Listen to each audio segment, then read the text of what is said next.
Channel पर नए हैं तो सब्सक्राइब कर दो। वीडियो को चालू करते हैं। एक बार एक वैज्ञानिक ने एक टिड्डे को पकड़ा और उसे अपनी आवाज पर छलांग लगाना सिखाया। वैज्ञानिक टिड्डे से कहता कूदो, टिड्डा उसके आवाज सुनते ही जोर से छलांग लगा देता। अब वह वैज्ञानिक था तो प्रयोग करना बनता ही था। उन्होंने टिड्डे की छलांग पर प्रयोग किया।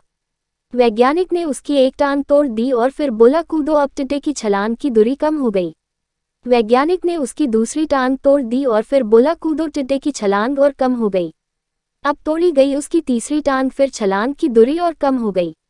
एक एक करके बेचारे टिड्डे की सारी टांगें तोड़ दी गई।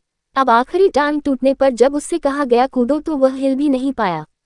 अब वैज्ञानिक ने अपना निष्कर्ष अपनी डायरी में लिखा। जानते हो उसने क्या लिखा? जब टिड्डे की एक टांग तोड़ी गई तो वह थोड़ा बहरा हो गया। जब उसकी दूसरी टांग तोड़ी गई तो वो और बहरा हो गया। हर टांग टूटने के साथ वो और बहरा होता गया और सारी टांग टूटने के बाद वह बिल्कुल बहरा हो गया। अब जोर जोर से चिल्लाने का भी उस पर कोई असर नहीं हुआ। वो तो अपनी जगह से हिला तक नहीं, छलांग लगाना तो दूर की बात थी।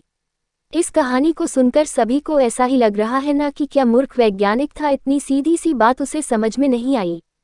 या कुछ लोग ये भी सोच रहे होंगे कि ये तो किसी बच्चे को भी पता है कि टिड्डे की छलांग उसके टांग टूटने की वजह से कम होती जा रही थी, ना कि वह बहरा हो गया था।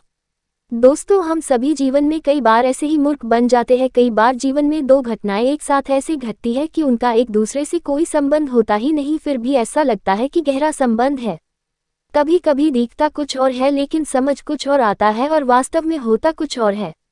इसीलिए अगर पछताना नहीं है तो जीवन में जल्दबाजी में कोई निर्णय ना ले, हमेशा समझबूझ का इस्तेमाल करें, सावधानी बरतें, नतीजे सोच विचार कर ही निकालें।